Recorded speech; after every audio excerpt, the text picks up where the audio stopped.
اچھا F I اے نے ویسے ثابت کیوں کرنا تھی؟ مجھے یہ سمجھ نہیں آ رہی. حالانکہ کہا گیا تھا 50 کروڑ سے نیچے کے معاملات ایف آئی اے دیکھے گا، 50 کروڑ سے اوپر کے معاملات نیب دیکھے گا. تو اس معاملے میں ایف آئی اے کیا کر رہا تھا 16 ارب روپے کی اتنی لانڈرنگ؟ لیکن تحقیقات تو ایف آئی اے کا چالان بھی ایف آئی نے دینے تھے، لیکن چالان کہیں نہ کہیں ویک ایسے بنائے گئے جس کی وجہ سے کل ہم نے دیکھا کہ یہ جو 16 ارب کی جو منی لانڈرنگ کے جو کیس تھا یہ ثابت نہیں ہو سکا. وزیر اعظم شہباز شریف اور ان کے بیٹے حمزہ شہباز جو کہ سابق وزیر اعلیٰ پنجاب رہے ہیں، چاہے وہ مطلب 1 مہینہ ہی رہے ہوں لیکن وہ رہتے تو ان کے خلاف. اب اس کیس کا پس منظر کیا تھا اس حوالے سے؟ اچھا جی، اب ذرا اس پہ بات کر لیتے ہیں. ماہر قانون راجہ عامر عباس ہمارے ساتھ موجود ہیں، نیب سے ان کا تعلق بھی رہ چکا ہے. بہت شکریہ جی، آپ نے ہمارے لیے ہمارے مارننگ شو کے لیے وقت نکالا. یہ جو کیس جو بنا تھا کیا اتنا ہی کمزور تھا؟ کیا آخر اس کیس کے ساتھ ہوا کیا جو اس کا نتیجہ یہ نکلا؟ دیکھیے، یہ کیس اس کو ٹرم کیا جاتا ہے کہ پاکستان کی جو انویسٹیگیشن کی تاریخ ہے اس میں یہ one of the most well documented case تیار کیا گیا تھا، کہ جس میں جتنا بھی ایویڈنس تھا وہ منی ٹریل تھا، اور منی ٹریل جو سا تھا وہ بینکنگ ٹرانزیکشن کی صورت میں تھا، کہ جس میں پیسہ یہاں سے باہر جاتا تھا، آبویسلی وہاں سے ایک بینکنگ راؤٹ کے ذریعے وہ واپس پاکستان آتا تھا، پاکستان میں وہ لینڈ کرتا تھا، پارک ہوتا تھا ان ملازمین کے خلاف جن کا نام آپ نے اپنی اس رپورٹ میں دکھایا، اور پھر وہاں سے بڑی آسانی سے یہ پیسہ ان ڈائریکٹرز کے نام جو رمضان شوگر مل کے ہیں، جس میں یہ تمام فیملی شامل ہے، ان کو منتقل ہو جاتا تھا.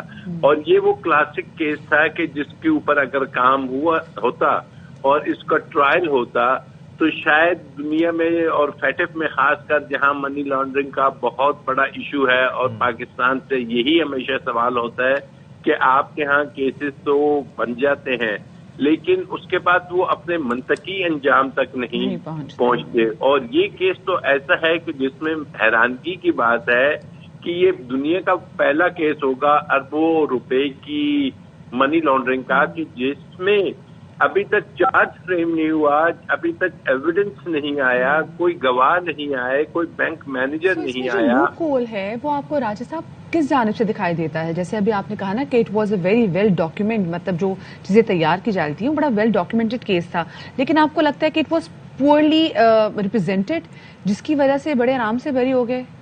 دیکھیے، پروسیکیوشن کا آبویسلی اس میں ایک بہت بڑا رول ہوتا ہے، اور جب یہ حکومت چینج ہوئی تھی تو آپ کے علم میں ہوں گے کہ جو پروسیکیوٹر اس کو کر رہے تھے، اس کیس کو فالو کر رہے تھے اور کورٹ میں اپیئر ہوتے، انہوں نے ایک اپلیکیشن دے دی تھی کورٹ میں، اور اس میں انہوں نے ان رائٹنگ دے دیا تھا کہ the director general F I A seems not to be interested in pursuing this case.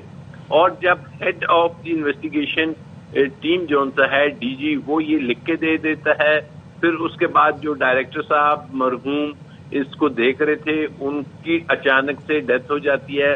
پھر آپ نے اپنی رپورٹ میں 2-3 اور ڈیتھ بتائیں، جو اس کے مین سٹار وٹنسز ہیں ان کی ڈیتھ ہو جاتی ہے.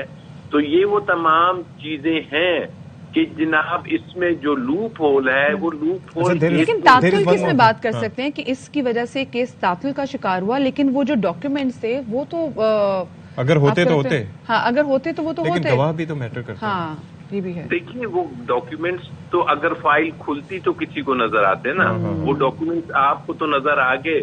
وہ ڈاکیومنٹس اگر کوئی گواہ کو بلاتے تو ڈاکیومنٹس وہ دکھاتا ہے کہ جناب یہ ہے وہ ڈاکیومنٹ کہ جو ہم نے 4000 صفحوں پہ مشتمل اگر یہ فائل ہے تو اس میں وہ ڈاکیومنٹس ہی ہیں، اس میں کوئی اور ووٹوں کی پرچیاں تو نہیں ہیں.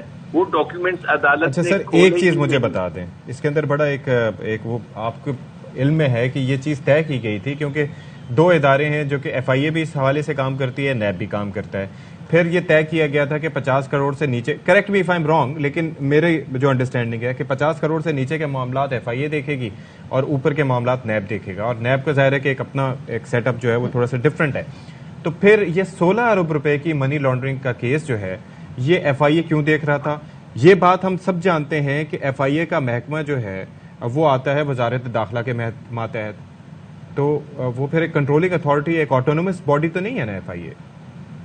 دیکھیے، یہ کیس بنا تھا نیشنل اکاؤنٹیبلٹی آرڈیننس کے انڈر نہیں بنا تھا. یہ کوئی ایسا قانون نہیں ہے کہ جی 50، یہ تو ابھی ہوا ہے کہ